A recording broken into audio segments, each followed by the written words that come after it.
पति पत्नी के विवाद के बाद एक महिला अपने मायके में आ जाती है और वो मायके में आने के बाद अपने मायके वालों को और ससुराल वालों से कहती है कि वो आत्मनिर्भर बनकर आपको एक संदेश देगी, मैसेज देगी कि मैं किसी से कमज़ोर नहीं हूँ। उसने एक बिजनेस करने की प्लान बनाया था, कुछ पैसे उसने जमा भी किए हुए थे, लेकिन इत्तेफाक की बात ये थी उन्हीं दोनों उसके पास एक मोबाइल पर मैसेज आया था और उस मैसेज में लिखा हुआ था कि आप 25 लाख रुपए जीत गई हैं।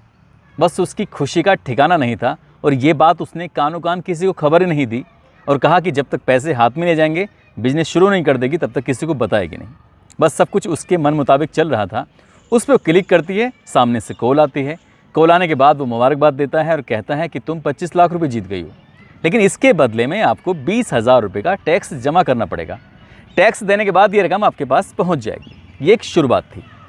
धीरे धीरे करके जो उसके पास उसने नकदी जमा की थी अपना बिजनेस शुरू करने के लिए, वो तो चली जाती है। माँ बाप से भी उधार ले लेती है, दोस्तों से भी उधार ले लेती है, अपनी खुद की जो ज्वेलरी थी उसको बेच देती है, माँ बाप की जो ज्वेलरी रखी हुई थी उसको भी बेच देती है। कुल मिलाकर उसने लगभग 7 से 7.5 लाख रुपए की नकदी उनके खातों में डाल दी थी। तब जाकर कहीं उससे होश आया कि उसके सारे के सारे पैसे निकल चुके हैं, ठगी हो चुकी है। अब वो करे तो क्या करे।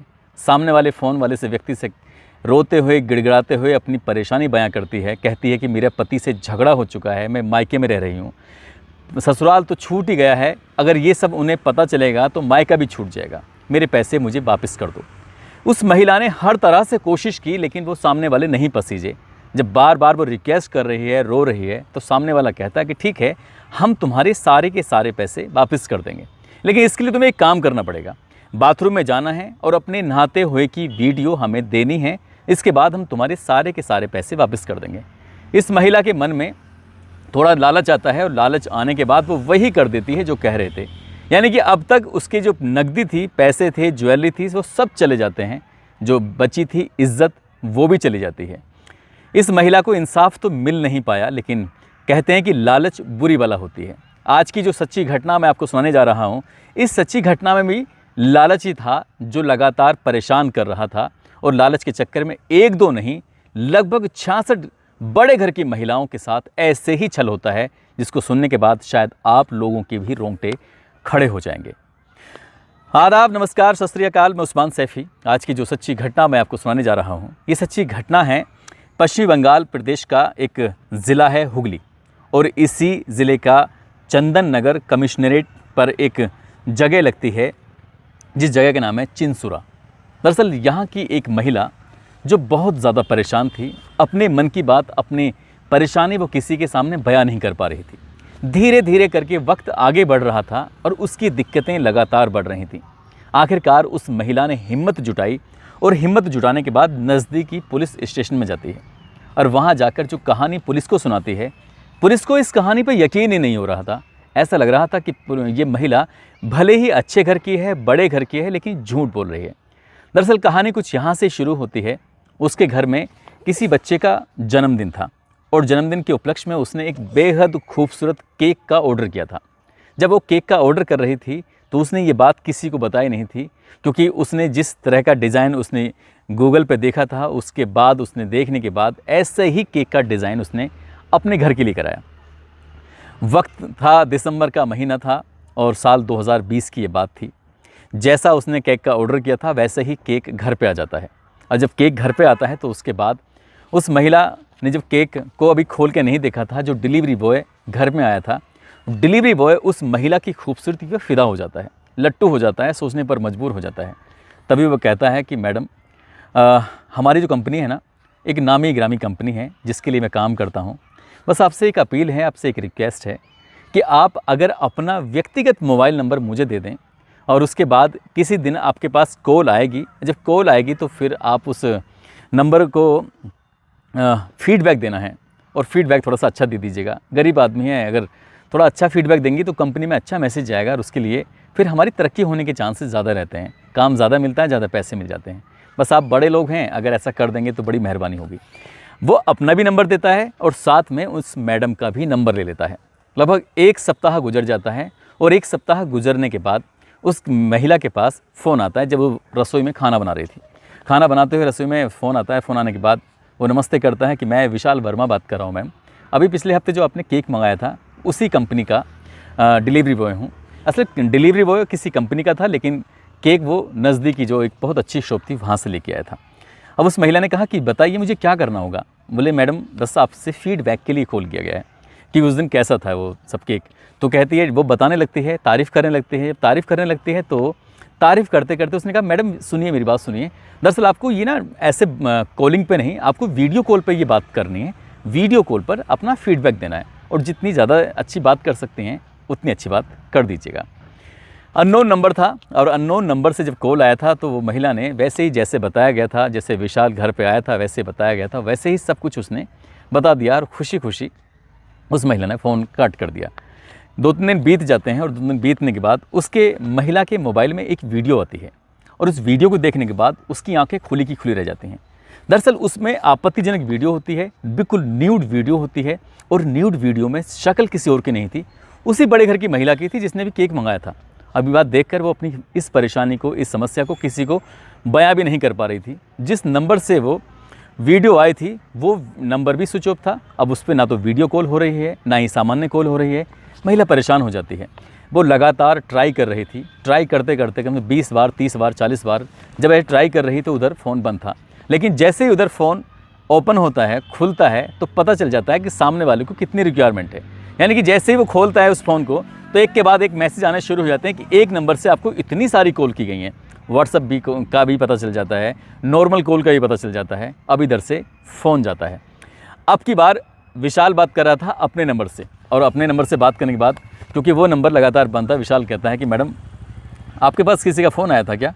वो कहती है हाँ फ़ोन तो मेरे पास आया था, लेकिन वो कहता है कि फ़ोन भी आया था और मेरे पास आपका एक वीडियो भी आया है।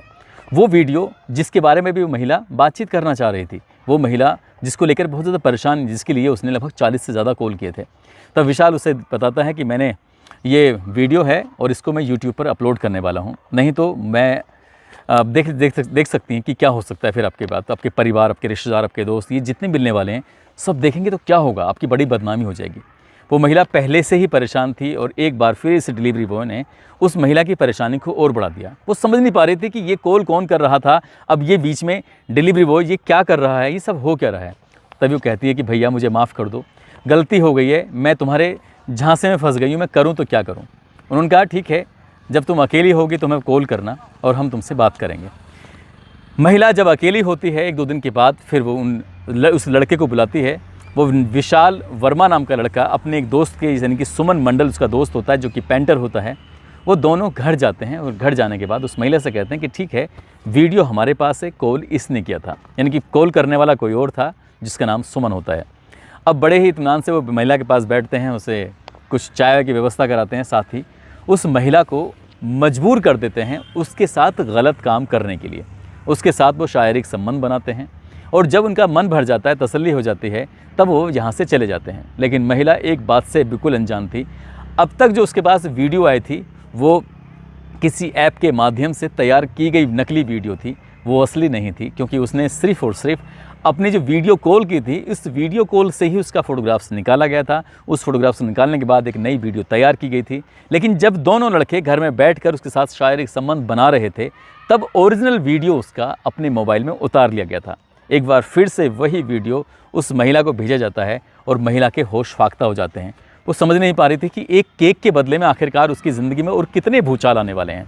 अभी तक उसकी जो असली ओरिजिनल वीडियो थी, अब ओरिजिनल वीडियो भी, अब उसके बाद पैसे की डिमांड शुरू हो जाती है। कभी पैसे तो कभी ज्वेलरी, कभी उसके शरीर की डिमांड होने लगती है। महिला परेशान हो जाती है। 2-2.5 महीने तक लगातार उस महिला के साथ ऐसा ही चल रहा था और उस महिला ने आखिरकार फरवरी 2021 को नज़दीकी जब पुलिस स्टेशन में गई थी, जब ये पूरी कहानी उन्हें पुलिस वालों को सुनाई थी, तो पुलिस वाले कह रहे थे कि ये झूठी मनगढ़ंत कहानी है, ऐसा कहीं कुछ भी नहीं होता है। महिला बार बार रिक्वेस्ट कर रही थी, कह रही थी कि जिस नंबर से मेरे पास कॉल आया था ये नंबर वो रहा, आप चाहें इससे बात कर लीजिए। उस लड़का जो डिलीवरी बॉय है उसका नंबर मेरे पास है, चाहें तो आप उससे बात कर लीजिए।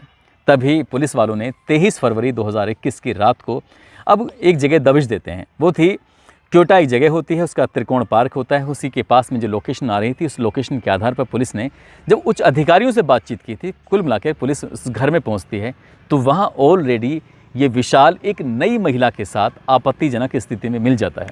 पुलिस वाले देखकर हैरान थे कि कि एक महिला शिकायत करने के लिए आई है, दूसरी महिला इसके साथ कमरे में है। ये चल क्या रहा है, ये हो क्या रहा है। पुलिस वाले उसे पकड़ के लेके आते हैं और पकड़ के लाने के बाद वो महिला तो चली जाती है जो घर में थी, क्योंकि उसका कोई पुलिस का कोई लेना देना नहीं था।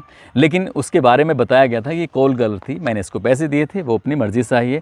तो इसी तरह का रही बात उस महिला की जो पहले वाली बड़े घर की महिला थी, उसको लेकर जब दोनों का आमना सामना कराया गया तो उसने तरह तरह के आरोप उसी महिला पर उल्टे लगा दिए कि ये झूठ बोल रही है और इसने अपने घर वालों के इसके घर वाले यहाँ रहते नहीं हैं, उनकी गैर मौजूदगी में ये मुझे बुला लिया करती थी, मेरे साथ गलत काम कराया करती थी। उल्टा ही उस महिला पर जब आरोप लगाने शुरू किए तो वो महिला परेशान हो जाती है। वो सोचती है कि आखिरकार हो क्या रहा है। उसके बाद पुलिस ने जब इस लड़के का मोबाइल लेने के बाद और इस मोबाइल को उसने तलाशना शुरू किया है पुलिस ने, तो उसके अंदर 31 वीडियो ऐसी पाई गई थी जिसने फीडबैक के नाम पर उन महिलाओं की आपत्तिजनक वीडियो बना दी थी। अब पुलिस की आंखें खुलती हैं। इसके अलावा 25 बिल्कुल साफ़ सुथरी वीडियो थी जिसमें क्या महिलाओं के साफ़ सुथरे चेहरे थे और वीडियो कॉल के माध्यम से उनसे फीडबैक लिया जा रहा था। एक वीडियो उसमें ऐसा भी था जिसमें गन पॉइंट पर लेकर महिला का रेप किया जा रहा था। इसके अलावा कई वीडियो ऐसी थीं जिनके साथ शारीरिक संबंध भी बनाने की वीडियो थी। पुलिस वाले जब ये देखते हैं तो उसके बाद फिर उससे बातचीत करना शुरू कर देते हैं। पुलिस को यकीन हो जाता है कि ये महिला ने जो अब तक कहानी सुनाई है वो पूरी की पूरी सही और सच्ची कहानी है। ये व्यक्ति जिसका नाम विशाल वर्मा होता है, ये झूठ पर झूठ बोल रहा था। पुलिस ने मौका पाते ही जो उसका दोस्त होता है सुमन मंडल, उसको भी गिरफ्तार करवा के थाने लेके आती है और दोनों से जब अलग अलग पूछताछ की जाती है तो गिनती 1-2 नहीं 66 महिलाओं की गिनती हो जाती है। 66 वो महिलाएं जिन्होंने ऑनलाइन उससे ऑर्डर दिया था और ऑर्डर में जो ये सामान लेके घर पहुंचता है वो डिलीवरी बॉय का, जो कि एक नामी कंपनी के लिए काम करता था। तब पुलिस की आँख खुलती है, पुलिस हैरान रह जाती है और इसके बाद पुलिस इन 66 महिलाओं के पास भी पहुँच जाती है। कई महिलाएँ तो ऐसी थीं जिन्होंने ये बात बताने से साफ इनकार कर दिया। कई महिलाएं तो ऐसी थीं जो ये बोलने को बिल्कुल तैयार नहीं थी। कई महिलाएं तैयार भी हो जाती हैं जो अपनी ज़िंदगी से जुड़े हुए इन किस्सों को सुनाने के लिए तैयार हो जाती हैं जो उनके साथ हुआ था, लेकिन किसी ने भी रिपोर्ट लिखाने की ज़रूरत ज़हमत महसूस नहीं की। काश कि पहली ही महिला ने अगर सही वक्त पर रिपोर्ट लिखवाई होती तो 65 महिलाओं के साथ ऐसा घिनौना और गंदा कृत्य होता ही नहीं। लेकिन 66वीं महिला ने जब जाकर थाने में रिपोर्ट लिखवाई है, जाकर अपनी सारी आपबीती बयां की है, तब जाकर ये चैन टूटी थी और उसके बाद भविष्य में शायद किसी महिला के साथ ये लड़के तो कभी कुछ कर नहीं पाएंगे। ऐसे ही फिर पुलिस ने इन दोनों से पूरी जानकारी लेने के बाद एफआईआर में जो दर्ज हुआ था वो जो चार्जशीट लगानी थी उन्हें गिरफ्तार किया, जेल भेजा और जेल भेजने के बाद पुलिस की कोशिश थी कि उन्हें कड़ी से कड़ी सज़ा मिलनी चाहिए ताकि भविष्य में वो किसी महिला के साथ ऐसा ना कर सकें। पुलिस ने जब उनसे पूछताछ कर रही थी तो पूछताछ के दौरान ही उन्होंने बताया कि जब वो किसी के घर जाते थे तो ये देखते थे कि महिला कितनी लालची है। दरअसल लालच वो दिया करते थे, कहते थे कि मैडम आपके पास अगर फ़ोन आया, फ़ोन वो फीडबैक मांगते हैं और फीडबैक में आपने सही जानकारी दी, अगली बार मैं आपके पास अगर सामान लेके आता हूं तो मैं 20% से लेके 50% तक का आपको ऑफ़र दूंगा, आपको फ़ायदा मिलेगा। यानी कि आप जो कीमत दे रही हैं उसकी आधी कीमत ही आपको देनी पड़ेगी। महिलाएं लालच में आ जाती थीं, खासकर वो ऐसी महिलाओं को निशाना बनाया करता था जो ज़्यादा खूबसूरत होती थी, जो ज़्यादा लालची होती थी, जो ज़्यादा अमीर होती थी। ऐसी ही महिलाओं की संख्या धीरे धीरे करके 66 यानी कि 66 हो जाती है और ये एक पूरी कहानी बन जाती है। दोस्तों, आजकल लूटने के, क्राइम करने के तरीके बदल चुके हैं। इसको लेकर अलग अलग, चाहे ये पश्चिम बंगाल की कहानी थी, पश्चिम बंगाल ही नहीं, और जो मैंने शुरुआत में आपसे बताई थी उत्तर प्रदेश के कौशाम्बी की कहानी थी, उसका लिंक मैं अपनी डिस्क्रिप्शन में भी डाल दूंगा। आप चाहें तो उस कहानी का लिंक देख सकते हैं कि आखिरकार पूरी कहानी क्या थी, उस लड़की के साथ आखिरकार हुआ क्या था, बाद में पुलिस ने उसकी कितनी मदद की थी। क्राइम के तौर तरीके पूरी तरह से बदल चुके हैं। पश्चिमी बंगाल ही नहीं, उत्तर प्रदेश ही नहीं, बल्कि उत्तराखंड या आसपास के जितने भी प्रदेश हैं हमारे देश के अंदर, यहाँ पर क्राइम करने का तरीका पूरी तरह से बदल चुका है। साइबर क्राइम इस वक्त पूरी तरह से हावी हो चुका है और यही कारण है कि लगातार लोगों के साथ ठगी होती है, चाहे उनका शारीरिक शोषण हो, चाहे उनके आर्थिक शोषण हो, लगातार उनका शोषण पर शोषण हो रहा है। दोस्तों, इस पूरे घटनाक्रम को सुनाने का उद्देश्य भी किसी को परेशान करना नहीं है, किसी का दिल दुखाना नहीं है, बल्कि आपको जागरूक करना है, आपको सचेत करना है। और जाते जाते आज